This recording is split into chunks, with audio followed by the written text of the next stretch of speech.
আমার জীবনের গল্প আমি ভাবছি আপনাদের সাথে একটু শেয়ার করব। অনেক দিন থেকেই ভাবছিলাম শেয়ার করব, তো সেভাবে আর হয়ে ওঠে না। বাট তো আমি পাপিয়া মিত্র, আমার একটা চ্যানেল আছে ইউটিউবে, একটু সাবস্ক্রাইব একটু লাইক করে দেবেন। তো আমার জীবনের গল্পটা আমি আজ থেকে শুরু করব আপনাদেরকে শোনাতে।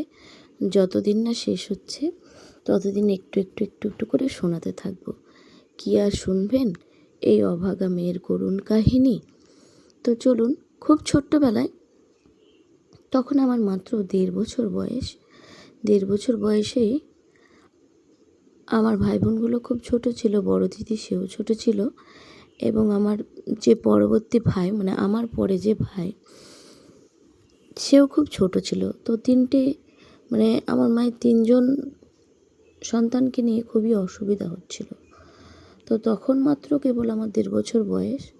তো তখন দিদা এসে দেখে মায়ের প্রচুর অসুবিধা হচ্ছে। তো যে মা, সে তো তার মেয়ের কষ্ট বুঝবেই, তাই না? তখন দিদা বলে যে তোর 3জনকে নিয়ে, 3জনই তো ছোট, খুব অসুবিধা হচ্ছে, তাহলে ওকে আমাকে দিয়ে দে, আমি ওকে নিয়ে চলে যাই, ওকে আমার কাছে রাখি গা, মানুষ করি গা, তাহলে তো ওর একটু কষ্টটা কম হবে। তো তখন মাও দেখছে যে অসুবিধাই তো হচ্ছে, সবাইকে আমি দেখভাল করতে পারছি না, ঠিক আছে তাহলে নিয়ে যাক। তো দেখো, মায়ের তো কষ্ট হবেই, সে কষ্টটা চেপে রেখেও মা তার আরেকজন সন্তান এবং বড় একজন আছে, সকলের কথা ভেবেই তখন মা আমাকে দিদার কাছে দিয়ে দেয়। তো সেই ছোট্টবেলা থেকেই আমি দিদার কাছেই মানুষ। দিদা, মামারা, দাদু, তারপরে আবার মামিরা এসেছেন। তো মামার বাড়ির পক্ষ থেকে আমি খারাপ আছি যে সেটা বলবো না, খারাপ ছিলাম না, কিন্তু যেটা মা বাবার ভালোবাসা ছোটোবেলায় পাওয়ার কথা, বা কি বলবো, মায়ের যে যত্নটা, সেটা তো আমি পাইনি না। তো আমার খুব খারাপ লাগতো, সেটা তো তখন তো বুঝতাম না। আমি ধরতে গেলে মা বাবাকে চিনতামই না। মা বাবা যখন মামার বাড়িতে যেত, তখন আমি ওদের দেখলে লুকিয়ে থাকতাম। কেননা আমি জানতাম আমার দিদা, মামারাই হচ্ছে আমার কাছের মানুষ।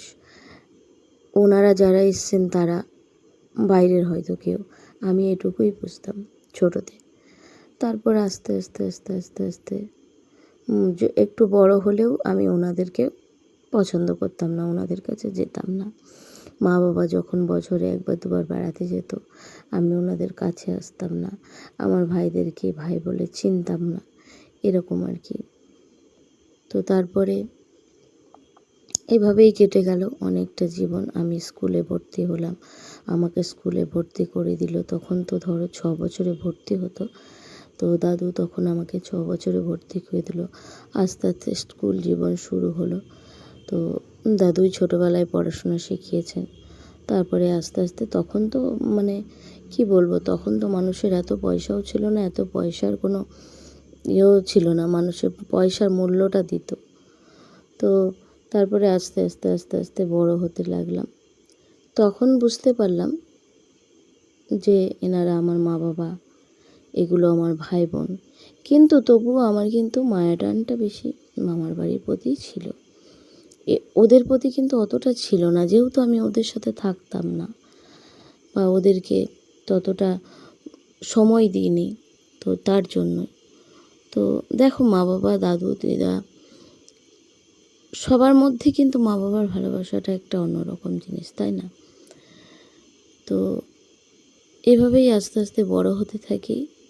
তারপরে আমি মাধ্যমিক দেওয়ার পরে আমি এখানে চলে আসি, আমার মায়ের কাছে চলে আসি। বন্ধুরা, আজকে এই পর্যন্তই থাক। পরবর্তী গল্প যদি শুনতে চাও, অবশ্যই তাহলে আমার চ্যানেলটাকে সাবস্ক্রাইব করে দিও এবং ফলো করে দিও, এবং